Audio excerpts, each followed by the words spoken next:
আজি এটা নতুন ভিডিঅ' লৈ আপোনালোকক স্বাগতম। আজি আমি এইটো ভিডিঅ'ৰ জৰিয়তে আপোনালোকক জনাই দিম যিসকলে নেকি চৰকাৰী ঘৰ পোৱা নাই তেওঁলোকৰ বাবে এটা ভাল খবৰ দিছে চৰকাৰে।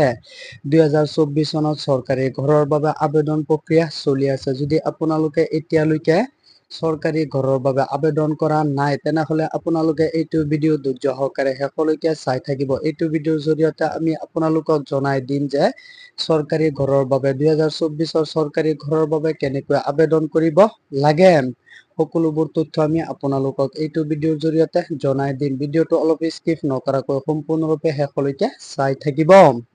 প্ৰথম কথা হৈছে আপুনি যদি এতিয়ালৈকে চৰকাৰী ঘৰ লাভ কৰা নাই তেনেহলে চৰকাৰী ঘৰটো কেনেকৈ লাভ কৰিব।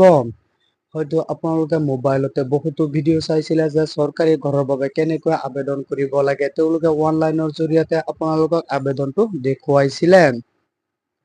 কিন্তু চৰকাৰী ঘৰৰ বাবে আপোনালোকে অনলাইনত আবেদন কৰিলে নহব, আপোনালোকে অফলাইনৰ জৰিয়তেহে আবেদন কৰিব লাগিব। কিয়নো চৰকাৰী ঘৰবোৰ যিহেতু গাঁও পঞ্চায়তলৈ আহে পিছতহে ঘৰবোৰ প্ৰদান কৰা হয়, সেইটো কাৰণে আপোনালোকে অফলাইনৰ জৰিয়তে আবেদনবোৰ কৰিব লাগিব। আপোনালোকে চাব পাৰিছে মোবাইল স্ক্ৰীনত ফৰ্ম এখন শ্ব' হৈ আছে। এইটো ফৰ্ম আপোনালোকে ডাউনলোড কৰিব লাগিব, ফিল কৰিব লাগিব, পিছত আপোনালোকে জমা দিব লাগিব।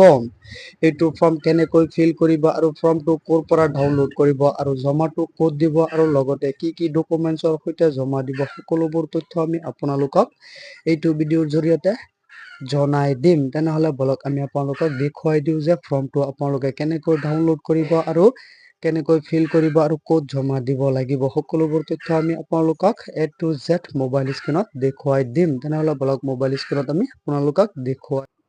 এইটো হৈছে অফলাইনৰ ফৰ্ম। এইটো ফৰ্মৰ জৰিয়তেহে আপোনালোকে চৰকাৰী ঘৰৰ বাবে আবেদন কৰিব লাগিব। এইটো ফৰ্ম আপোনালোকে ক'ত পাব ভিডিঅ' লাষ্টত আমি আপোনালোকক দেখুৱাই দিম। ফৰ্মটো ডাউনলোড কৰাৰ পিছত এনেকুৱাকে আহি যাব। এনেকুৱা অহাৰ পিছত ইয়াত আপোনালোকে চাব পাৰিছে ডিটেইলছ খিনি ইয়াত আহি যাব। ডিটেইলছ খিনি অহাৰ পিছত আপোনালোকে স্ক্ৰল ডাউন কৰি তলফাললৈ আহিব লাগিব।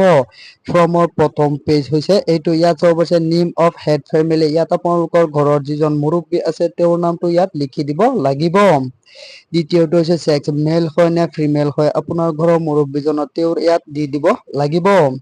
আৰু ইয়াত ফাদাৰৰ নামটো দি দিব লাগিব, যে যিসকলে নেকি চৰকাৰী ঘৰৰ বাবে যিসকলে আবেদন কৰি আছে তেওঁৰ দেউতাকৰ নামটো ইয়াত আপোনালোকে দি দিব লাগিব। ইয়াত চাব পাৰিছে age of head of the family, আপোনাৰ পৰিয়ালৰ মুৰব্বীৰ বয়স কিমান আছে সেইটো আপোনালোকে ইয়াত দি দিব লাগিব। আপোনালোকে ইয়াত চাব পাৰিছে এইটো চিধাকে ইয়াত যিটো বাকচ আছে এইটো বাকচৰ ভিতৰত ফিল কৰিব লাগিব। ইয়াত চাব পাৰিছে present address and contact details. ইয়াত হাউচ নম্বৰ আপোনাৰ ঘৰ নম্বৰটো এইটো ঘৰত দি দিব লাগিব। এইটো হাউচ নম্বৰ ঘৰ নম্বৰৰ লগতে যিটো বাকচ আছে সেইটো বাকচত আপোনাৰ ঘৰ নম্বৰটো বহুৱাই দিব লাগিব। নেম অফ দা চেম্বল, ইয়াত চাব পাৰিছে চিটি ৱাৰ্ড নম্বৰটো দিব লাগিব অথবা আপোনাৰ চিটিটো নামত দি দিব, আপোনাৰ ডিষ্ট্ৰিক্টৰ নামটো দি দিব লাগিব। ইয়াত চাব পাৰিছে মোবাইল নম্বৰ দি আছে। এইটো মোবাইল নম্বৰৰ চিধাকে বাকচৰ ভিতৰত আপোনালোকে মোবাইল নম্বৰটো বহুৱাই দিব লাগিব। পাৰমানেন্ট এড্ৰেছ, ইয়াত আপোনালোকে হাউচ নম্বৰটো দি দিব লাগিব। ইয়াত আপোনালোকে ডিষ্ট্ৰিক্টৰ নামটো লিখি দিব লাগিব। ইয়াত আপোনালোকে ষ্টেটটো ইয়াত আসামৰ নামটো লিখি দিব। আপোনালোকে চিধা চিধিকে বাকচৰ ভিতৰত সকলো তথ্যবোৰ আপোনালোকে শুদ্ধকৈ বহুৱাই দিব লাগিব। ইয়াত চাব পাৰিছে যে member of age of family member, ইয়াত আপোনালোকৰ পৰিয়ালৰ সদস্য কিমান আছে ইয়াত আপোনালোকে বহুৱাই দিব লাগিব। ইয়াৰ ভিতৰতে আপোনাৰ পৰিয়ালত যিমানজন সদস্য আছে সকলোৰে নাম এইটো বাকচত আপোনালোকে এটা এটাকে বহুৱাই দিব। বহুৱাই দিয়াৰ পিছত ইয়াত আপোনালোকে চাব পাৰিছে ৰিলেশ্যনশ্বিপ, যে আপোনাৰ পৰিয়ালৰ মুৰব্বীৰ কি হয় যিসকলৰ নামটো ইয়াত বহুৱাই দিছে। ইয়াত ৰিলেশ্যনশ্বিপটো লিখি দিব। ইয়াত জেণ্ডাৰটো লিখি দিব যে পুৰুষ হয় না মহিলা হয়। ইয়াত বয়সটো লিখি দিব। যিসকলৰ নামটো আপোনালোকে ফেমিলি লিখিব তেওঁলোকৰ বয়সটো ইয়াত বহুৱাই দিব। আৰু ইয়াত চাব পাৰিছে voter ID, voter card ID নম্বৰটো ইয়াত আপোনালোকে বহুৱাই দিব। ইয়াত চাব পাৰিছে ৰিলিজিয়ন, ইয়াত আপোনালোকে হিন্দু হয় না মুছলিম হয় খ্ৰীষ্টান হয় যিটো ৰিলিজিয়নৰ হয় সেইটো ইয়াত আপোনালোকে লিখি দিব। ইয়াত কাষ্ট দিয়া আছে, ইয়াত আপোনালোকে জেনেৰেল হয় না OBC হয় না ST হয় যিটো কাষ্টৰ হয় সেইটো কাষ্টটো ইয়াত আপোনালোকে লিখি দিব লাগিব।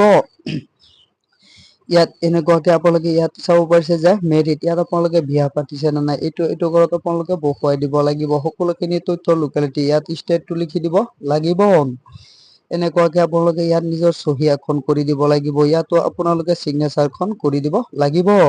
এইখিনি কৰি দিয়াৰ পিছত এইটো ফৰ্ম আপোনালোকে ফিল নকৰিলেও হৈ যাব। এইখিনি ফৰ্ম আপোনালোকে ফিল কৰাৰ পিছত আপোনালোকৰ গাঁও পঞ্চায়তলৈ যাব লাগিব। গাঁও পঞ্চায়তলৈ যোৱাৰ পিছত আপোনালোকৰ Aadhaar card, PAN card, voter ID সকলোখিনি জেৰক্স কৰি ল'ব। জেৰক্স কৰাৰ পিছত এইটো ফৰ্ম আপোনালোকে ফিল কৰি আপোনাৰ Aadhaar card, bank passbook, PAN card, voter ID এই ডকুমেণ্টছবোৰৰ সৈতে আপোনালোকে গাঁঠি দিব লাগিব। গাঁঠি দিয়াৰ পিছত পঞ্চায়তলৈ আপোনালোকে জমা দি দিব। তেতিয়াহ'লেহে আপোনাৰ নামত চৰকাৰী ঘৰ আহিব। নহ'লে আপোনালোকে অনলাইনত আবেদন কৰিলে চৰকাৰী ঘৰটো আপোনালোকে লাভ নকৰে। সেইটো কাৰণে আপোনালোকে অফলাইনৰ জৰিয়তে আবেদন কৰিলেহে চৰকাৰী ঘৰটো লাভ কৰিব। এতিয়া এইটো ফৰ্ম আপোনালোকে ক'ত পাব? আপোনাৰ মোবাইলৰ গুগলত গৈ আপোনালোকে চাৰ্চ কৰি দিব PMAY এপ্লিকেশ্যন ফৰ্ম বুলি আপোনালোকে চাৰ্চ কৰি দিলে ফৰ্মটো আহি যাব। তাৰ পৰা আপোনালোকে ডাউনলোড কৰি ল'ব পাৰিব।